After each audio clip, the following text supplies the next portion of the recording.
My ops got me. They gave me the plague. Hey guys, how's it going? Welcome. Today, I want to be taking a look at Hibiki and is Chikagi? I thought her name was Chiaki. Is it Chikagi? Okay. These two are old Type Moon characters, like old, I want to say 2010, and they're getting some more love, some new love in FGO, which I hope will bring attention to their old stuff. These ancient relics of Type Moon characters. I'm here for it. Type Moon needs to do more stuff with their old IPs. In a way, fuck Fate. Like, bring back some of the old stuff. Like, let's see the old stuff. We want to see, like, what other IPs that you have that that you can whip out. It doesn't even have to be an FGO, just like do stuff with your old material. But that is what's kind of cool about FGO, is FGO works as a melting pot for Type Moon, that they can just like have as much stuff in there that's their own IP possible. And by doing that, you're introducing it to a whole new like generation of consumers. So what I kind of hope they do more of this stuff, just because it's kind of cool. Yes. Give us the old stuff, the Arages. Let's not get the Arages, as Tammy says. Also, if you're watching this on YouTube and you're like, wow, this guy's voice is fucked, that's because my voice is currently fucked because I'm sick. But I'm not going to let that stop me from doing my thing. What do these two do? Let's take a look. They are an alter ego class. They have a max HP of 13,537. Damn, you all be patient, Zero, in this apocalypse. They have 12,252 attack. Okay, so very offense oriented with those stats, pretty nice.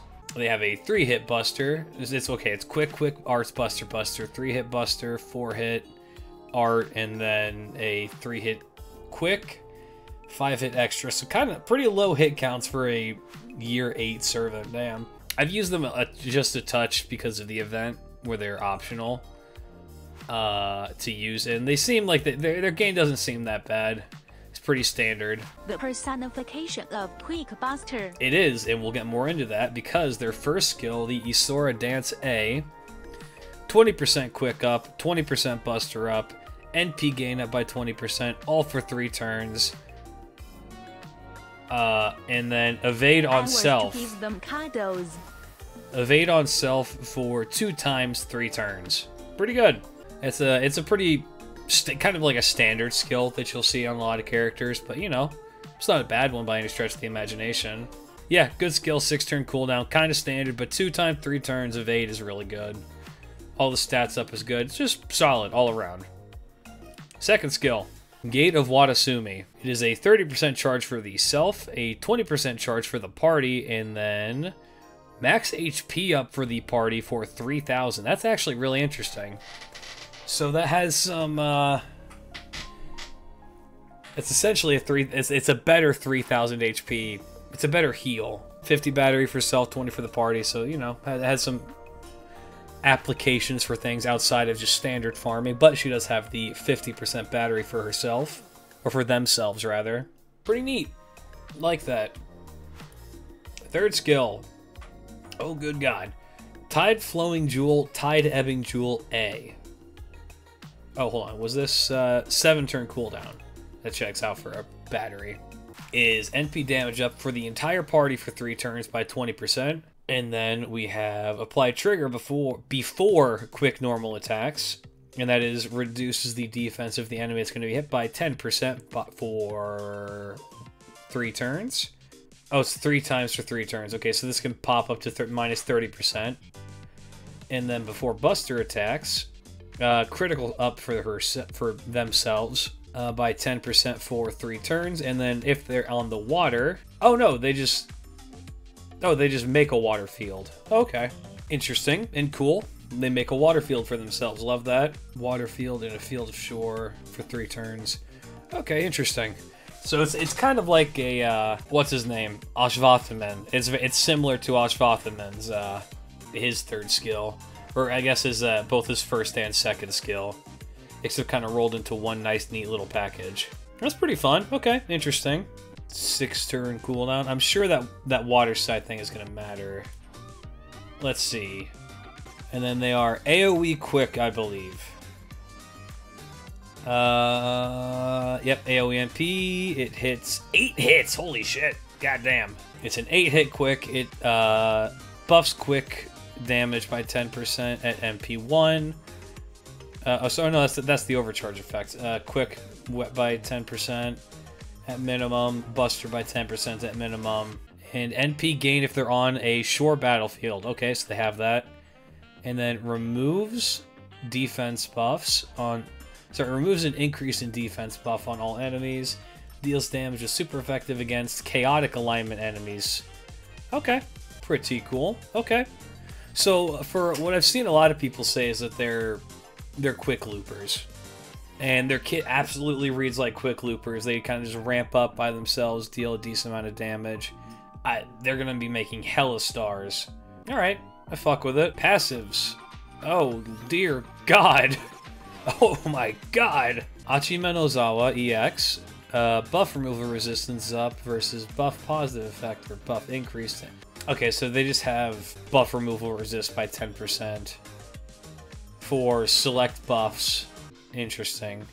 It looks like it's primarily defensive buffs, so it's harder to take away their defenses. Interesting. Independent action B. Critical damage up by 8%. Not bad at all for a quick servant. Playground of the Gods. Apply critical damage up of 5% when on the field on party, including reserve. So long as they're on the field, your entire party has plus 5% crit damage. Which it's not necessarily a lot. But it's something. That could be meaningful. And then Strange Looking God B. Damage up doesn't matter. Damage cut. That you know what? Just taking less damage. These small cuts do add up over time, depending on the context. If you're just using her to farm, it really doesn't matter. But you know, if you're going to bring her for challenge content for some reason, that could work. And then Protection of the Great Crocodile C. 5 stars per turn and 5% NP for self while she is on a shore field. So long as her third skill is active, at minimum, she's getting 15% every... 15% over 3 turns for half the battle. Okay, I mean, you know. Interesting. That's like on-field passives like a Bond CE, kind of. Yeah, I mean, I think that's... Just having it there is nice. It's a nice little addition. I don't know how applicable it's going to be at all times, but it's nice. The nice thing is that it's in her kit that she's able to make it do this. So, I'm kind of a fan of that. I like that there is built-in synergy with her kit to her own passes like this. Because they very easily could have just been like, nah. Oh, God, they change. Basic traits, alter ego, human. Divine humanoid, divine spirit, immune to Picklefly, obstacle maker. What? The fuck does that mean? That's a new trait. That's a brand new trait. I mean, it makes sense that Vritra is here, but what? You forgot about the append skills, goat. I didn't forget. We're getting to those. Arc synergy from being living human. Yes, actually. Alright. Anti-moon cancer? Is there anybody else who is anti-moon cancer? Daikoku and Tamamo? Why moon cancer for Daikoku-ten? What? Hold on, that doesn't seem right. Their kit is more accurate for waitresses, fast, tough, and hate chaotic people. Based Tamamo. Well, I'll be damned. Okay. I mean, I guess it makes sense for Tamamo because, you know, BB.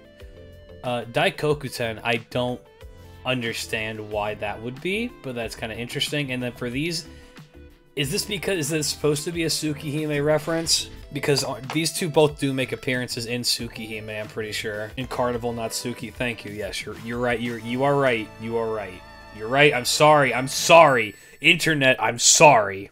Maybe because of Nekowark being their Stupid. That means we're gonna get Nekowark Moon Cancer for the Anniversary Servant. Be honest with yourself. Chat. YouTube. If Nekowark is released as the Anniversary Servant, will that cause chaos or will people be happy? Yay, Nico Arc Servant, yay. Both. Both, yes. Absolute chaos. There's no way with a Neko. Yes. Yes. What have I spoken, being? Apollo just be hitting you with that ball of Look, prophecy at any Nico given Ark. moment. I will never live down the irreparable damage it has done to Arkuin's reputation. That's okay. Chaos. What does the other ascensions look like? Well, you see, there's a problem with that. We'll get to that here in a sec. But yes, I will do Japanese here in a little bit, because we're almost done with this. Arcuid at first ascension, but she slowly turns into Nico. She like anamorphs into it? That'd be amazing.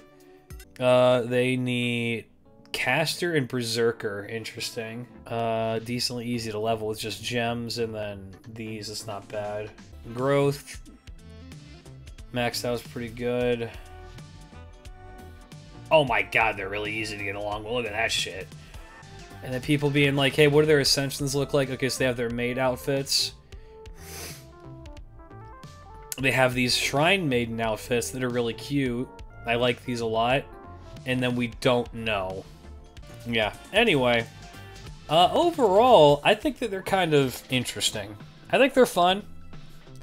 If nothing else, they're going to be... I mean, they're an AoE quick looper, probably.